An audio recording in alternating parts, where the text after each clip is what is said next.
Hi there. You're listening to the Practical Stoic Podcast with your host, me, Simon Drew. If you'd like to listen to over 200 episodes that were recorded before 2020, then you can head to my Patreon site. It's patreon.com/Simon J.E. Drew. We'd love to have you there, and any support is greatly appreciated. We'd love to also have you on our Facebook community, the Practical Stoic Mastermind. But for now, enjoy the show. Hi there, my name's Simon Drew, and welcome to the Practical Stoic Podcast.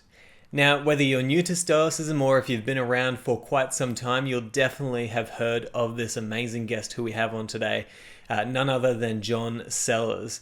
Now, I'm going to tell you a little bit more about John before we jump into the interview, but I tell you, you've got a great conversation coming up. I was so grateful that I was able to talk to John, and he was so generous with his time. And the first time through, we couldn't do it because of a few technical issues, but the second time through, we had a wonderful conversation. But I'll tell you a little bit about John. So, John Sellars, he is a lecturer in philosophy at Royal Holloway, University of London.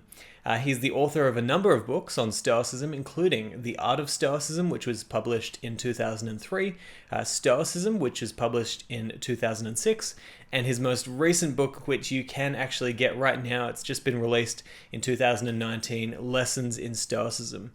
So he's also one of the founding members of the Modern Stoicism group, the organization that runs Stoic Week and Stoicon. So an absolute powerhouse in the Stoic community and such a knowledgeable person. I'm so grateful that he came on the show, and jump on the links in the show notes as well. You can head to his website, you can head to his Twitter and find out where you can buy all of his books as well. And I recommend that you do that, absolutely. But without any further ado, I present to you John Sellars. Okay, so here we are with none other than John Sellars. Now, a lot of people in the Stoic community, John, would know of you. They've obviously read what you've put out there, and they've seen your speeches as well and your lectures. And, I just want to give you the opportunity, seeing as you've never been on the podcast before, why don't you just introduce yourself, tell us a little bit about, what you do, and we'll go from there. Yeah, sure. So thanks for having me on. So I teach philosophy at Royal Holloway, which is part of the University of London. I teach mainly ancient philosophy, so Stoicism, but also Plato and Aristotle. And this year I'm teaching some medieval philosophy as well. So that's my day job. I wrote my PhD on Stoicism many years ago now. And I focused on the very practical side of Stoicism then. So it's been something that I've been interested in for a very long time. And in fact, my PhD examiner was Christopher Gill, who I've subsequently collaborated with for Stoic Week and the like. So that's a fairly long-standing relationship as well. So and then over the last 20 years or so, a couple of books on Stoicism have come out along the way, and then over the last 7 or 8 years we've had this whole Modern Stoicism thing, which has been really quite amazing. I mean, I don't think any of us expected that it would take off in the way that it has. One thing that I find really surprising is the way in which I meet people, say journalists or publishers or whoever, and they say, oh yes, Stoicism is going to be the next big thing, right? As if it's only just started. And then other people you'll meet and they'll say, well, is this a fad? Is it over yet?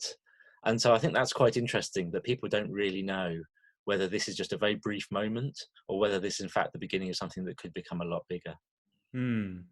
Yeah, no, I think you're right. It's a kind of a weird place that we're in right now, right? It's like, who knows what's going to happen.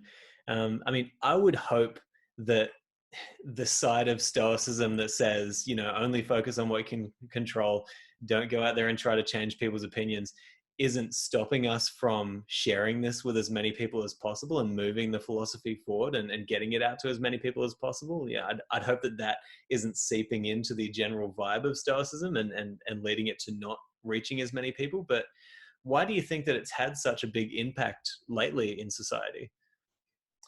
Yeah, I mean, it's a really good question. It's a really difficult one to answer as well. In fact, people ask it me all the time, and I'm increasingly thinking that we should start to do some proper research on this. I mean, through modern Stoicism and through events that I go to, and you and others can do this too. We should start to ask people, why is it that you got interested in Stoicism, and start to get a sense of what all the answers are. I mean, my own take on it is that for people in Western, broadly secular societies, there's just a sense that people are looking for some kind of set of values, some kind of set of some sort of life guidance, really, right? Something that can give them some kind of structure, some sort of framework to how to live their lives, if they're no longer committed to one of the kind of big organized religions.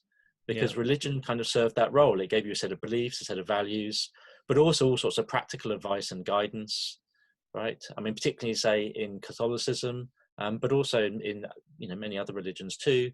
I mean, Islam would be another example. You've got the kind of set daily readings, set prayers, constant reminders of your values and the things you ought to be prioritizing. And in a secular society, you don't have that kind of framework of ethical guidance. So I think it may be that some people are looking for that. Yeah.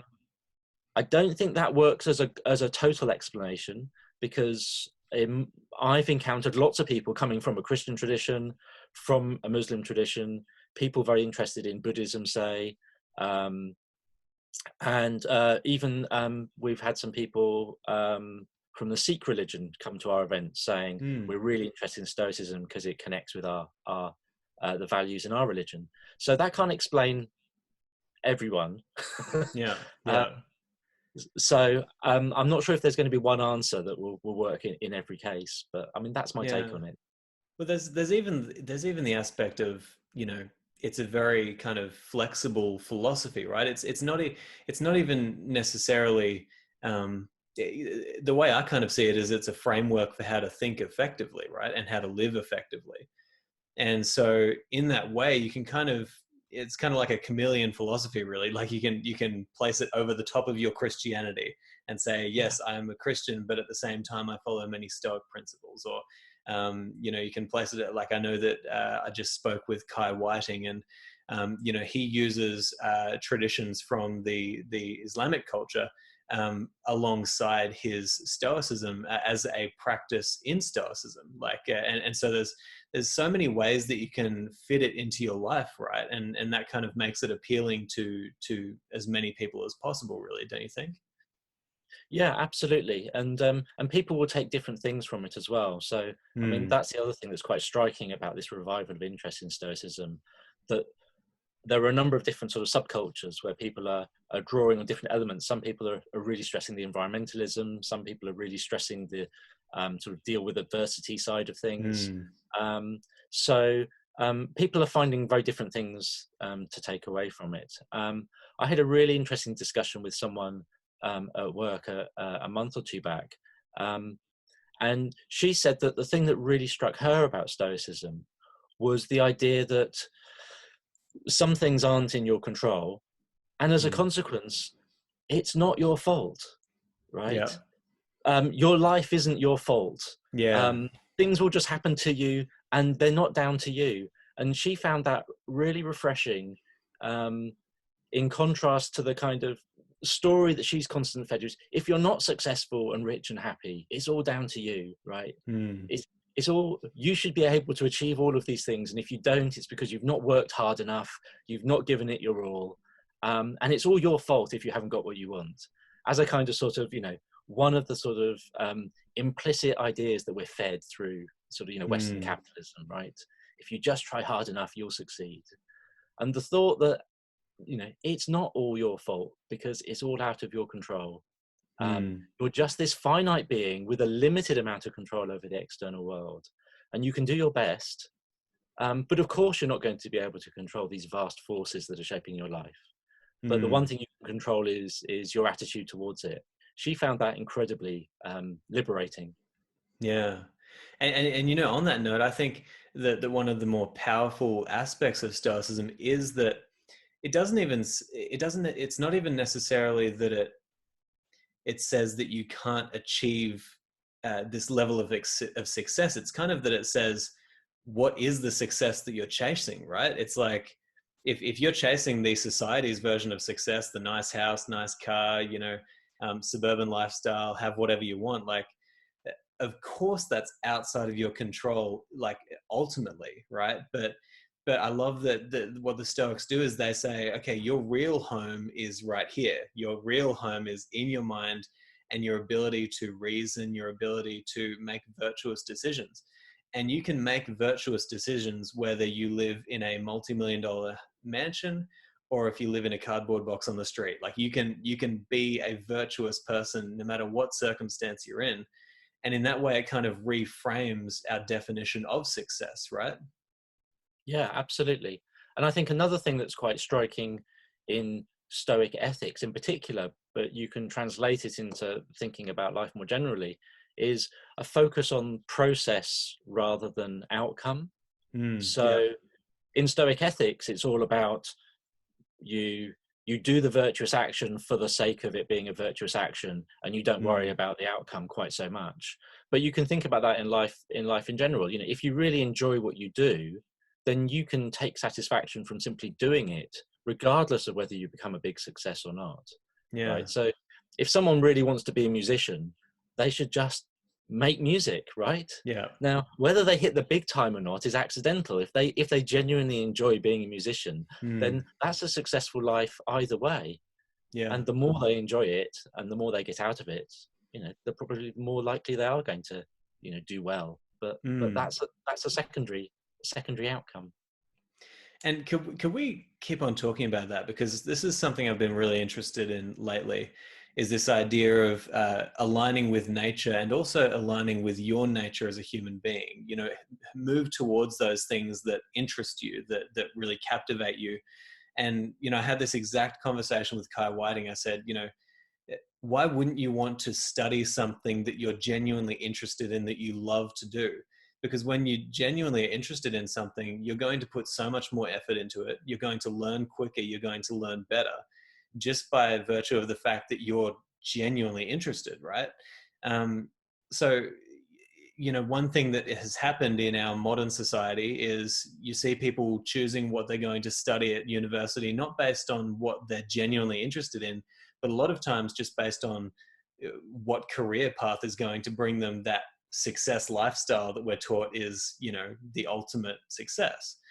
So can you talk to us a little bit about like what the Stoics said in regards to aligning with like your true nature as a human being and as an individual?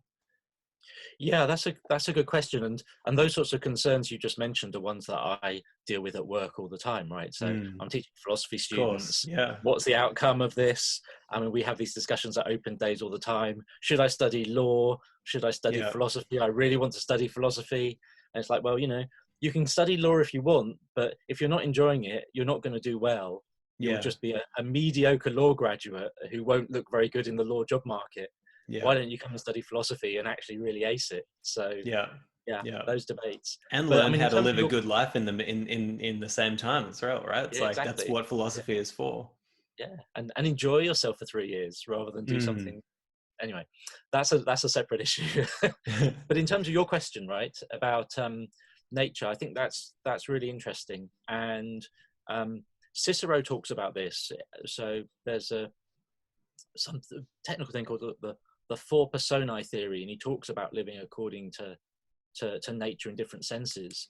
And he highlights the fact that living according to nature ought to involve not just external nature, not just our generic human nature that we all share, but also what's particular and peculiar to us, right? We all have that unique individual nature, right? Some of us are extroverts, some of us are introverts, some of us are destined to be sportsmen, others might be more creative.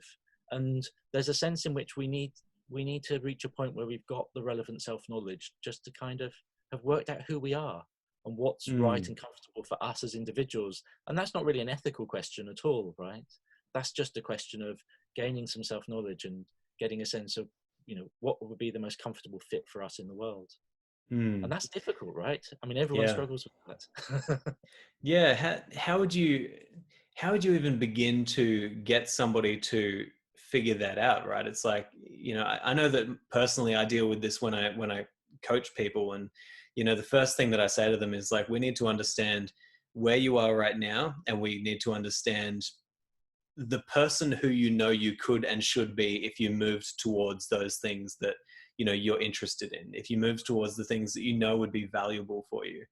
And you're not always going to get it right. Like, nobody ever gets like a perfect vision of this is exactly what I want to be, and then they just ace it, right? But how do you move people closer towards understanding their true nature and understanding their nature in terms of their place in their community in the world? Yeah, I mean, I think a couple of Stoic ideas could be useful here. If we think about what the Stoics say about emotions. So gaining some kind of sort of distance from your emotions so that you can observe them can be very, very helpful. So, for instance, if someone finds themselves in a situation that actually makes them feel deeply uncomfortable and stressed because it's not the right one for them, and to be able to observe that in themselves and say, okay, something's not right here, something about this situation is making me feel uncomfortable.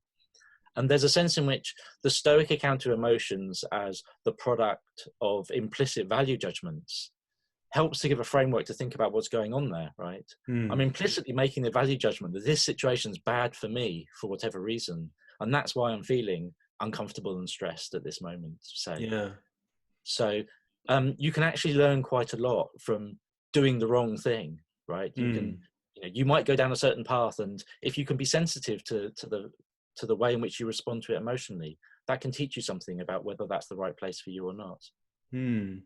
Is that almost some kind of, do they ever talk about like the conscience? Do they ever talk? Because I know that Socrates had some sort of relationship with his conscience, right? Like he would listen to it when it told him you shouldn't do this, and so he wouldn't do it, right? Like that was the thing that he thought set him apart. Did the Stoics talk about that at all? And did they see that as some sort of part of our nature that could tell us where we should go? Not that I'm aware of. I don't think it's a particularly strong feature, to be honest. Yeah. I mean, in Epictetus, for instance, there's just that strong focus on attending to your judgments. Yeah. But in order to be able to do that, you've got to be able to get that that distance from them, so that you start to become aware of the judgments that you're making, rather than them all just happening, automatically without really being aware of how quickly you're judging these different situations. Yeah. So the cognitive distancing looks like it's really important. Yeah, of course. Yeah, just being able to step outside. And I honestly, like lately, I've been really thinking about that, because I seriously think that one of the most important aspects of Stoicism, and you see this all the way up to even, Marcus Aurelius talking about the view from above, is this idea of stepping outside of your own mind, essentially, and putting yourself in a different perspective, which, if you think about it, is one of our true virtues as human beings, like our ability to step outside of our own experience and maybe try to see somebody else's experience or, perspective from a different angle. How would you encourage people to do that? Like, what did the Stoics say about how we are able to even cultivate that skill of stepping outside and looking at the world from a different perspective, from a different angle? Yeah, I mean, we don't hear so much about that amongst the kind of earlier Stoics, but as you say, it's really strong in Marcus Aurelius. He obviously takes that very seriously as a useful technique, and you see it in some other bits and pieces of later ancient philosophy. So Cicero talks about this, and a number of other Platonists talk about this. Someone like Pierre Hadot, for instance, will talk about that theme across a number of different philosophical schools. I mean, and obviously you can't really do it, right? We can't really completely escape our first person subjective perspective. So it's an imaginative exercise, but I mean, I agree with you. I think it's a really useful one. Just to kind of see what our lives would look like from outside, and see that we're in fact not the center of the world in the way in which we all think we are so much of the time, right? Just another person going through the same sorts of emotions as everyone else, struggling with the same sorts of problems as everyone else. And in one sense that can seem a bit deflating, right? Oh no, I'm not the center of the world after all, I'm just like everyone else, how terrible. But on the other hand, it can be very liberating. All of these difficulties and troubles that I might be going through at the moment are exactly the same as troubles that countless other people are going through. I'm not suffering in an exceptional way right now. I'm just going through all the stuff that everyone goes through because it's just part of life. Yeah. So gaining that distance can enable us to see that too, I think. I think so as well. And that idea of the view from above and essentially viewing the world from that perspective, from the stars, essentially, I've been thinking about that lately. It's like the further away you move from the world, like imagine yourself just looking down on the world, and every step back that you take, you realize that a little bit more you're not running the show, right? Like you really, like, as you say, you're not the center of the universe. And the farther back you go, the more you realize this, and the more you realize that, wow, like that is a tiny little speck of dust on a tiny little blue dot in the middle of a giant universe or whatever. It's just, when you realize that, it can almost be frightening to you, because it's like, wow, I don't control anything, and this is completely out of my control. But then you think, my lived experience is extremely real to me, right? Like that, what we're experiencing here is extremely real. And so you kind of have to be like, well, that's actually kind of beautiful. The fact that I am completely out of control, I'm only a tiny speck of dust on this planet, but I am experiencing something genuinely real, at least in my mind. So really, the only choice that I have is to dance through life and enjoy it, and to live to the best of my abilities and try to be virtuous. And if I do that, then at least it's justified that I didn't control anything really, right? But can you kind of speak to that divide between the things that we can control in our lived experience? Because it seems like there's the potential for people to look at this as a way to go down kind of a nihilistic path of, wow, like nothing's in my control. What's the point, right? Like, how did the Stoics justify that? Yeah, that's really interesting. So, I mean, I think, again, gaining that perspective of distance, that view from above, you look down and realize how trivial and unimportant much of your own life is, right?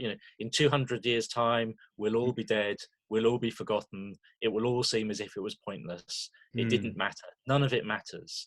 And if you're in a bad frame of mind, being told none of this matters can sound really depressing, right? Yeah. But it can also, I think, sound really liberating, right? None of it matters, right? For someone who's really stressed over all sorts of trivial details, and everything is getting on top of them and it all feels too much, you can just say, look, none of this actually matters. All of these things that are eating you up inside and that are stopping you just enjoying the bare experience of being alive, none of it matters. So just go out, do what you can do, enjoy yourself. Because all these trivialities that take up so much emotional energy, they don't count for a thing.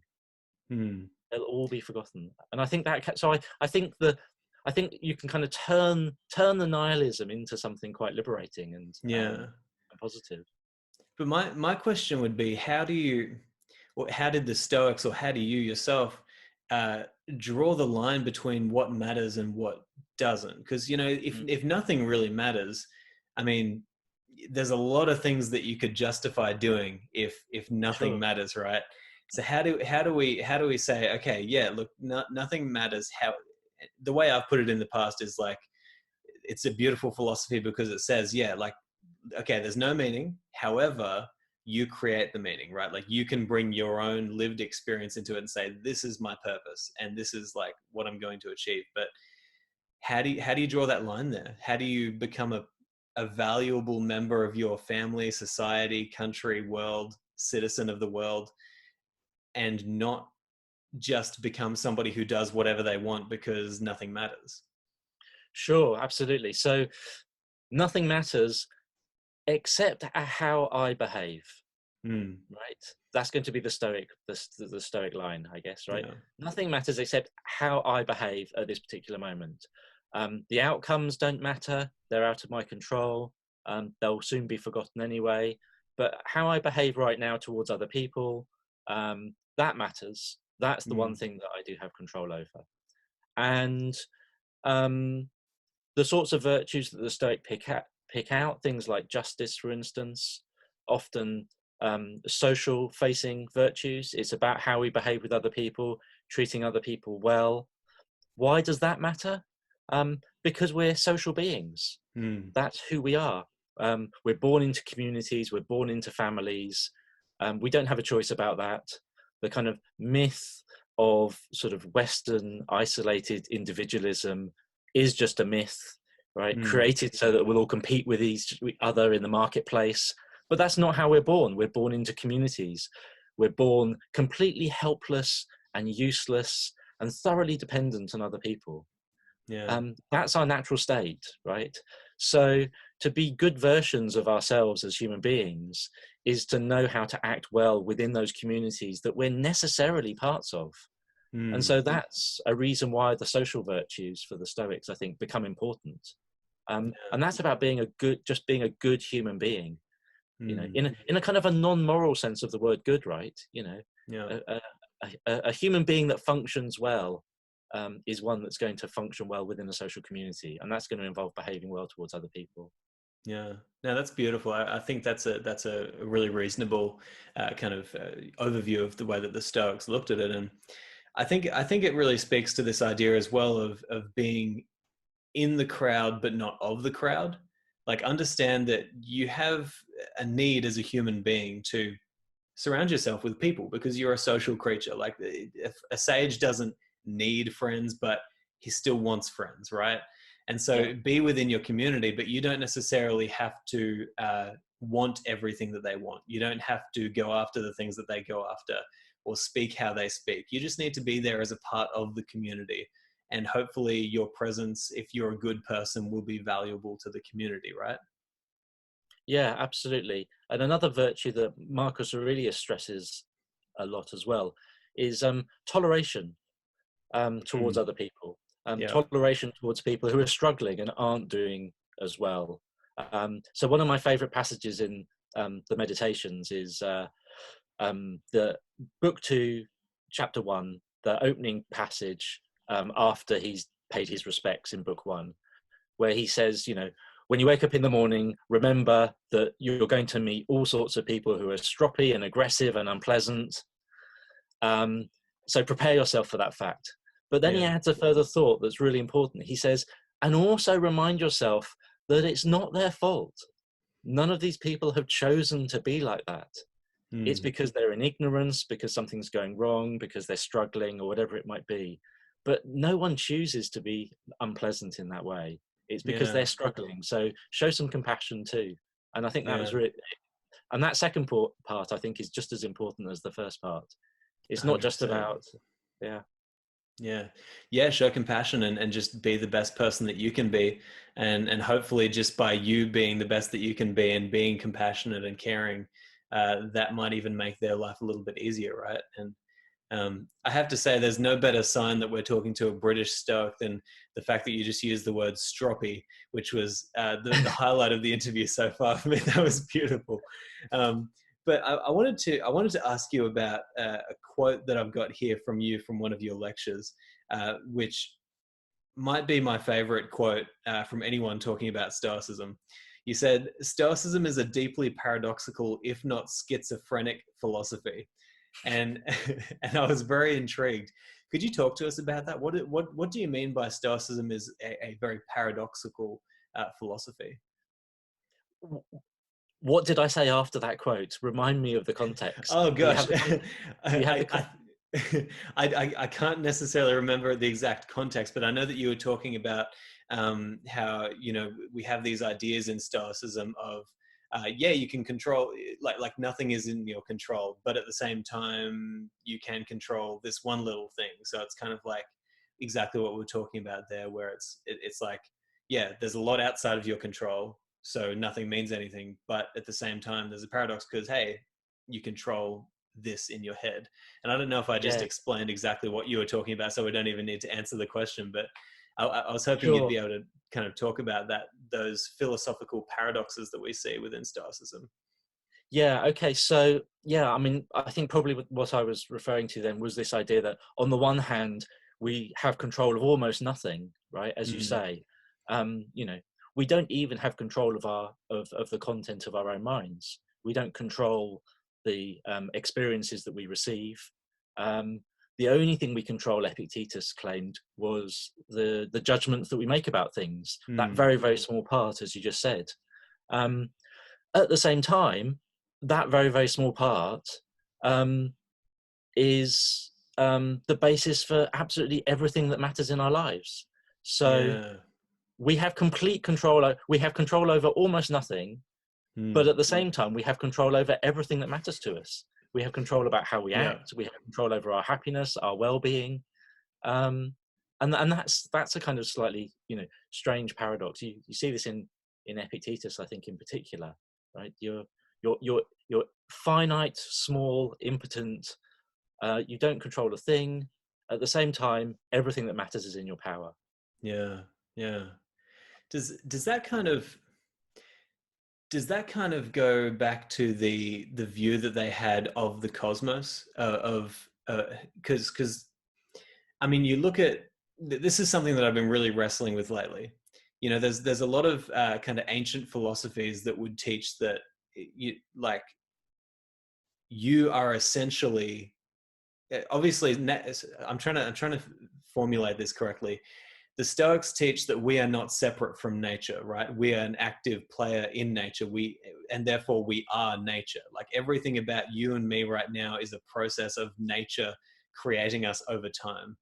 And in that way, it almost goes back to that sort of idea that's taught in the Bible. It's like we are created in the image of God, right? Like, so we are the God because we are nature and we are everything, right? Like, and I'm not trying to call myself a god here. I hope that's not coming off.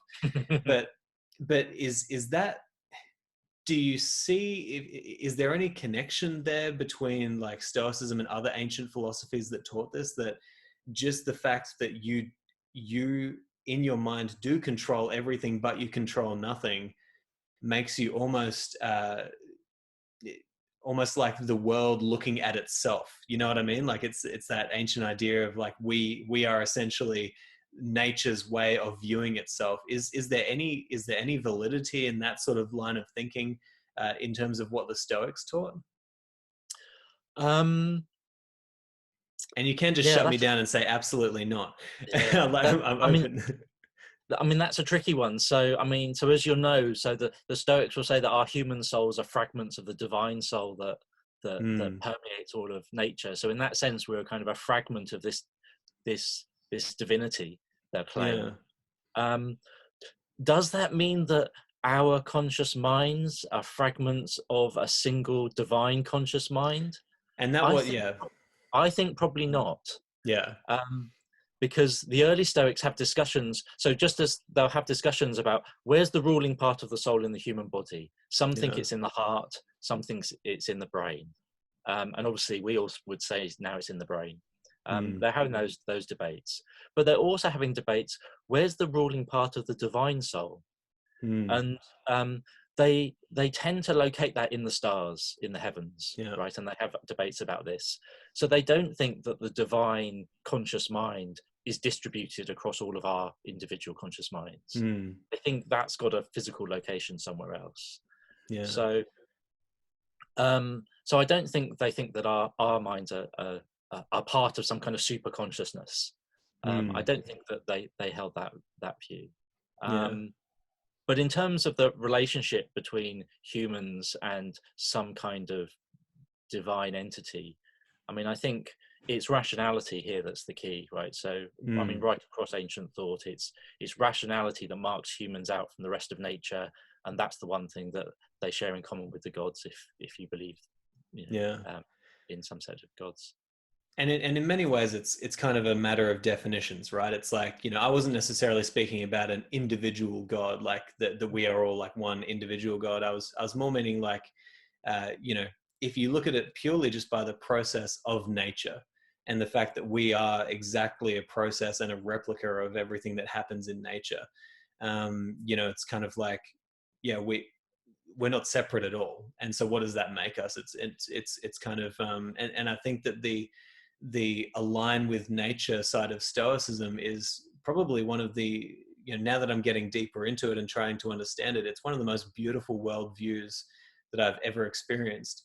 And it allows you to really understand that you're an active player in this whole scheme of nature. And also you're being actively played by this whole scheme of nature, right? It's like, and if you think you're in charge, then you're absolutely wrong.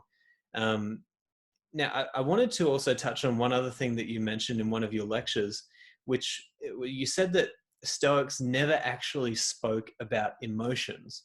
And that's another matter of definitions, right? They never spoke about the emotions in the sense that we speak about emotions today. And I'd really appreciate it if you could kind of elaborate on that, because I think that was a real revelation to me, to understand that. And I think it's going to be really helpful for our listeners as well. Yeah, sure. So really, I mean, it was a kind of a point of translation, right? We talk about emotions in modern English, and we lump all sorts of things under that label. And it's quite a broad, ill-defined kind of concept. What is an emotion, right? It's something going on in your head that's not rational. I mean, I don't know. I genuinely don't know how to define what an emotion is. Yeah. In the kind of everyday colloquial English sense of the word. But when the Stoics are talking about what we often translate as emotions, when they talk about pathe, they're using it in a very technical sense. It's very, very precise, and they know exactly what they're referring to. And I think it's much, much narrower than what we would think of as emotions in that loose English sense of the word. So, obviously, the emotions that they're concerned about are what we might call negative emotions. They also think there are positive emotions, which are good. So they're not rejecting all emotion. That's kind of one thing we'd want to say. And the other thing is they have this account of first movements, right? Which they don't think count as emotions, but they include all sorts of things that we might think of as emotional responses, right? So sort of fight or flight, fear responses would count as first movements. Seneca, in his book on anger, when he talks about emotions there, he'll say that crying isn't an emotion in the Stoic sense of the word, right? If you're suddenly taken aback by something and you burst into tears, that's not being emotional. That's just a kind of a reflexive response. So a real emotion in the Stoic sense, a pathe, is something that is the product of a value judgment and something that hangs around for a long time. So, for instance, someone who loses a relative and goes through a process of grief. I mean, Seneca would say that there's a sense in which that's just a natural process. That's not necessarily an emotion in the Stoic sense of the word. I mean, it's just natural and normal and proper to be affected by that, to cry, to have those immediate responses. I mean, he said like it would be inhuman if you didn't feel it, right? It's like, absolutely, it just wouldn't be natural. Yeah. But the person who 2 or 3 years later is still convinced that what happened was an absolute travesty, and is in a kind of pathological state of grief, the sort that a modern psychotherapist would say this is something unhealthy. That's the sort of thing that the Stoics have got in mind when they talk about pathe, something that becomes debilitating, something that's based on a mistaken judgment. So it's very, very specific. It's much, much narrower than when we think about emotions. So one way around this would be to translate their word pathe as passion. And in the early modern period, so in the 17th century, it was often translated as passion. And I think for a while people thought that that sounded a bit antiquated. So people use emotion instead, but that's not ideal either. So I think really it's just being sensitive to the fact that our English words don't necessarily capture the ancient ideas, the Greek terms precisely.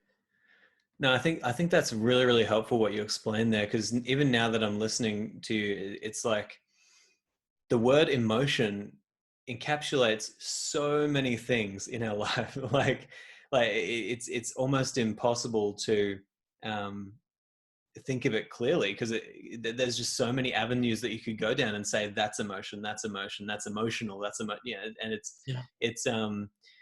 it's really helpful to think of it in a way that you have your natural emotional systems that are inbuilt into you as a human being, and you probably need them, or even if you don't need them, you needed them a million years ago, and they're left over, right? So it's just going to happen. And so maybe you get scared and you jump, but then the Stoics would say, like you're talking about, okay, you've jumped, you've come down from your immediate reaction to what's happened, and now you can interpret what's happened, right? And how would you say that people should go about practicing the art of correct interpretation, or create correct view of those initial emotions? Yeah, I mean, I think it comes back to something we talked about earlier on, which is getting that kind of cognitive distance. Yeah. Right.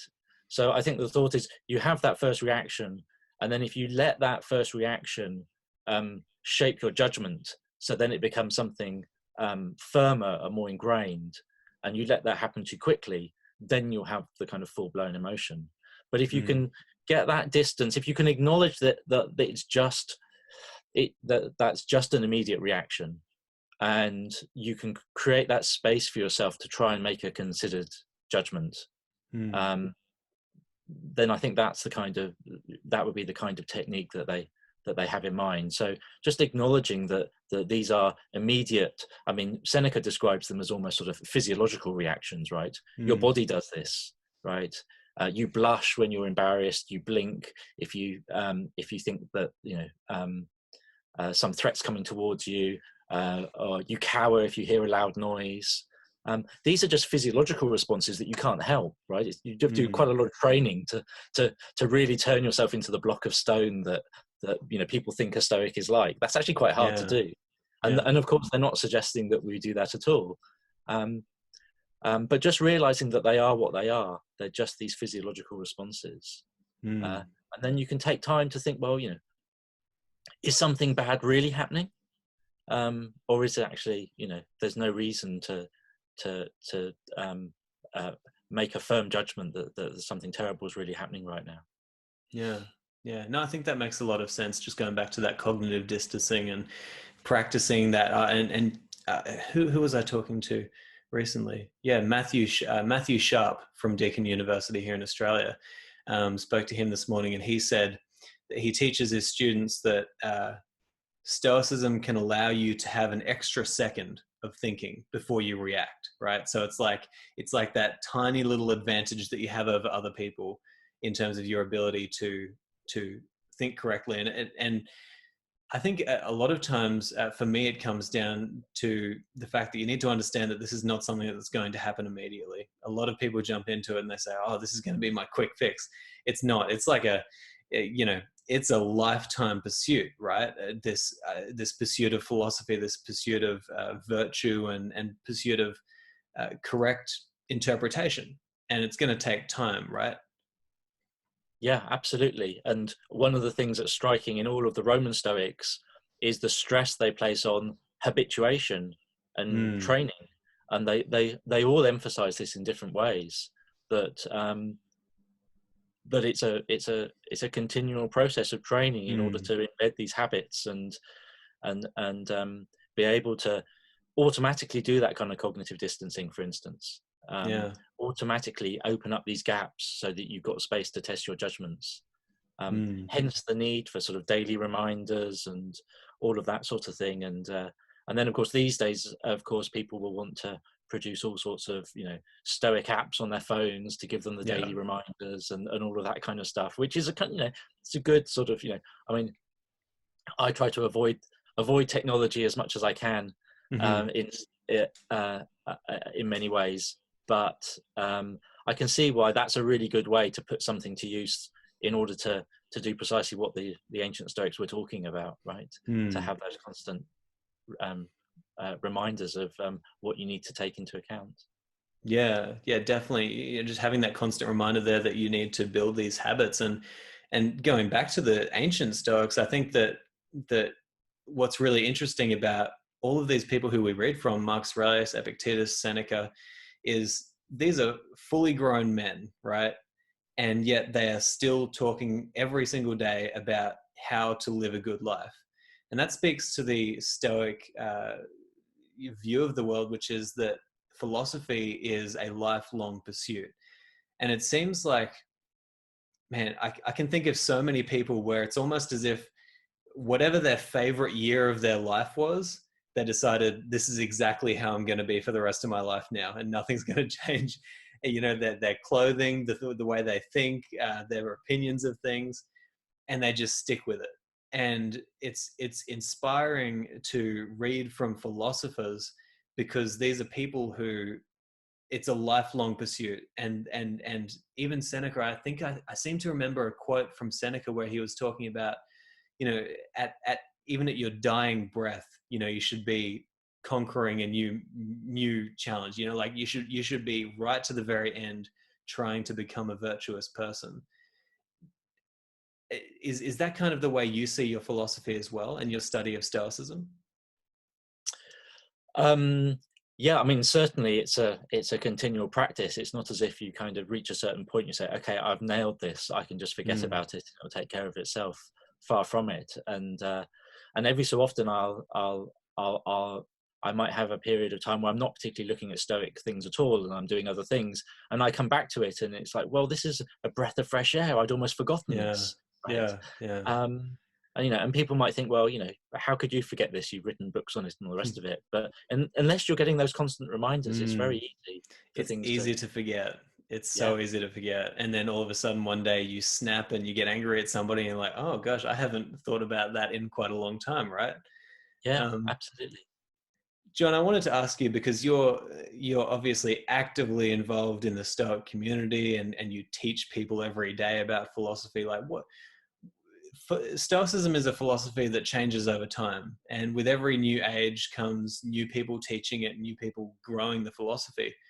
Is there anything that you think we need to bring into the umbrella of Stoicism in our modern age today? Or even do you think that we need to break up the term Stoicism and just focus on the best of each philosophy? Yeah, that's a good question. I mean, I do think that other philosophies, particularly ancient philosophies, have useful things that they can Of teach us course, too. yeah. So, so last year I wrote this short book called Lessons in Stoicism that people may have seen, and it'll come out this year in the United States under a different title. It'll be called The Pocket Stoic. Oh, cool. And I've just written a similar companion book on Epicureanism, which should come out next year, which picks up on some of the key ideas you see in Epicureanism. And often Epicureanism is presented as the kind of polar opposite of Stoicism. And in some respects it is, but I think there's also a fair amount of common ground there. And I think that we can certainly take ideas from there too. I mean, if someone had to push me and say, where are your loyalties, I would say I'm certainly much more of a Stoic than an Epicurean, but I think we can certainly learn from Epicureanism. And also ancient skepticism, Pyrrhonian skepticism. I think there's also there's a therapeutic strand within that. Sextus Empiricus, his book, The Outlines of Pyrrhonism, or The Outlines of Skepticism, it's sometimes translated.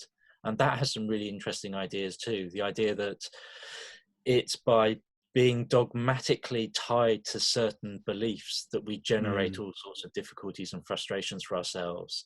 And if we just suspend judgment and don't have strong dogmatic views, that can actually make life a lot easier. Which I think, again, is an interesting idea that could be combined with others. So, I think that's actually really important, especially for today when so many people are just in the grips of their own ideology, and they just like, that's what I think and nothing could prove me wrong. Like, there needs to be a really healthy skepticism. I've even, since restarting this podcast, I've come to the understanding that I need to be very careful with the way that I present this podcast, that it's not just a place where I'm saying Stoicism is the only way and it's the best philosophy and it's the only way to live a good life.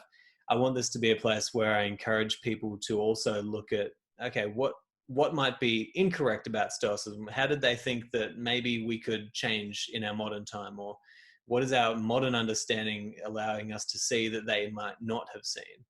And I think it's really important to kind of, as we step outside of our own mind, also step outside of your own tightly held beliefs, right? Absolutely. I think there are a couple of points I'd want to add to that. One is simply to stress this is a philosophy, not a religion, right? Exactly. Yeah. So there are a set of beliefs, but there are arguments for those beliefs. And if people want to take this up, then they need to have a look at the arguments and see that they find them convincing, right? Exactly. And we ought not to be taking any of this on authority. So read it, interrogate it, come to your own views about it. That's really, really important. Yeah. And connected to that, another thing that I would stress as someone who works on ancient Stoicism is that there's lots of internal disagreement amongst the ancient Stoics. They weren't all singing from a single hymn sheet at all. I mean, the Epicureans had this reputation that Epicurus was the grand master and everyone simply followed him obediently. Whether that's a fair image is another matter. But the Stoics were constantly arguing with one another. There are figures who said, well, I don't believe in eternal recurrence and periodic conflagration. I'm going to reject that. I don't think nature is a divine animal. I'm going to reject that. They were all thinking for themselves and arguing amongst one another in a I think a very positive and healthy way. So when we see modern Stoics getting into these arguments, about different points, I think that's kind of very much in the spirit of the original tradition. It's a group of people all thinking for themselves, working it through for themselves, and rejecting bits they just don't find plausible, but still feeling confident to be able to take away other material that they do find plausible and do think can be helpful. Yeah, no, it's exactly right. I'm really glad that you made those points, and I want to echo something that you said there. It's not a religion. You can test it. I've had many people email me and they use the word believe, right? And they say, I really believe in Stoicism, and the first thing I say to them is, listen, you don't have to believe in this. You just have to test it, right? You just have to put the principles to work in your life. If they work, it's true. Like, you don't have to believe anything. You just have to test it. You need to look at, as you said, the rational arguments for why it is the case, and you'll soon see the value of the philosophy, and if it actually works. John, this has been such an awesome discussion. I'm really grateful that you came on the show, and I want to thank you again. I've just got one question for you before we go. As you said at the start, you work at Royal Holloway University. I made the mistake of calling that Royal Hallows. I can't remember what I said, but it was unbelievable. But I've been looking at this university, and it is possibly the most beautiful place I've ever seen. The building is incredible, and like such an incredible place to work. Was it always? I'd love to know. Was it always your desire, going back to your natural inclinations? How early did you know that you wanted to be a philosopher and teach philosophy at university? Yeah, that's a good question. I think I caught the bug when I was an undergraduate student. So I'd had a wide range of different interests when I was a kid. I was quite good at things like maths and physics when I was at school. I was very numerical. I wasn't a great reader or writer. I didn't spend a lot of time reading books when I was a kid in the way that some children do. So I read quite a lot of popular science books. I was interested in kind of cosmology and that kind of stuff. So those sorts of big questions, but not in a particularly philosophical way. And then it was really when I got to university and I discovered the academic subject of philosophy, but also discovered university life. This was a place where there were people that were just spending all their time thinking about these things, and vast libraries with all the books you could ever want, where you could really delve into a subject. And I think that was the point where I thought, yeah, this is the environment for me. Let's see how long I can get away with doing this before I'm thrown back into the nasty, horrible real world. And I've been incredibly fortunate that that moment's never happened, and I've managed to kind of find a way to keep going all the way through. And I'm fully conscious of how difficult that is. So I'm very grateful that I've been able to continue doing this since 1991, when I first went to a philosophy department, and I've not really left since. Well, I think for anyone who's just listened to this podcast, to say that you're getting away with anything is definitely the wrong way to frame the situation. I think you're absolutely thriving, and I think that this conversation has just been so beautiful. I'm really grateful to you sharing your knowledge, and the open invitation. You're always welcome on the show, and we'd always love to hear from you. So thanks so much for coming on, John.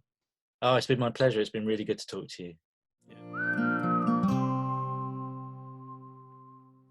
And there you have it, my interview with John Sellars. Now, make sure you head to the links in the show notes, grab his books, reach out to him, let him know how much you appreciated him coming on the show. And look, I hope you enjoyed that conversation as much as I did. And I'll talk to you next time. But until then, I hope that this episode has helped you on your rise to the good life.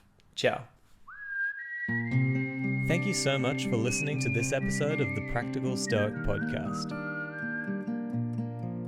If you'd like to stay up to date with the Practical Stoic community and everything to do with this podcast, then just go to my website, simonjedrew.com, and subscribe to the Practical Stoic Weekly, a newsletter that I send out every week with updates and all sorts of great Stoic insights. You can also find me everywhere online by searching Simon J. E. Drew. See you next time.